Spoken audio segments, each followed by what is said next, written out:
وألف بين قلوبهم لو أنفقت ما في الأرض جميعا ما ألفت بين قلوبهم ولكن الله ألف بينهم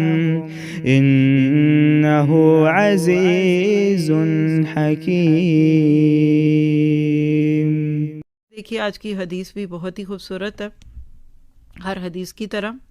ارباز بن ساریہ رضی اللہ عنہ سے یہ روایت ہے، اور مشکات المصابیح میں 165 پہ بھی آپ دیکھ سکتے ہیں اس کو۔ کہتے ہیں کہ ایک روز نبی صلی اللہ علیہ وسلم نے ہمیں نماز پڑھائی، پھر آپ نے اپنا روح انور ہماری طرف کیا تو ایک بڑے بلیغ انداز میں ہمیں واعظ اور نصیحت فرمائی، جس سے آنکھیں اشک بار ہو گئیں اور دل ڈر گئے۔ ایک آدمی نے عرض کیا، اللہ کے رسول، یہ تو الوداعی نصیحتیں معلوم ہوتی ہیں۔ محسوس کیجئے ذرا، میں بھی ہر سال کی طرح اس سال دورہ قرآن کراتے ہوئے یہی سوچتی ہوں شاید یہ میرا آخری دورہ قرآن ہو، اسی لیے پھر ہر دفعہ کی طرح اس دفعہ بھی مجھے تسلی نہیں ہوتی کہ نہیں میں نہیں 2 گھنٹے میں کر سکتی، کر بھی سکتی ہوں لیکن حق نہیں مارنا چاہتی کسی کا۔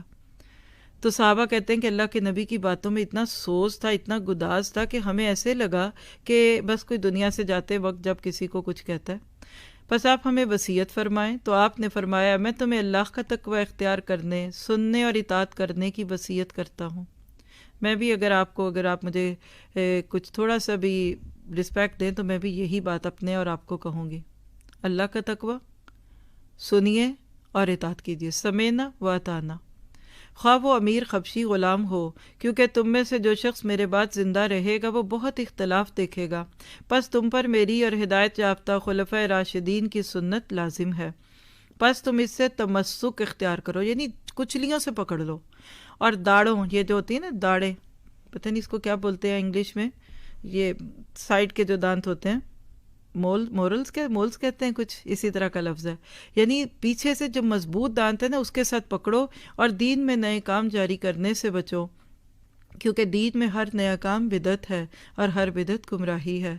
تو حق لینا ہے تو بدعت چھوڑنی پڑے گی۔ کب تک لے کر پالیں گے ان چیزوں کو؟ اللہ تعالیٰ آپ کو مجھے ان چیزوں سے محفوظ رکھے۔ اپنے لیے دعا کیجیے، چند سیکنڈ ہم سب اپنے لیے دعا کرتے ہیں،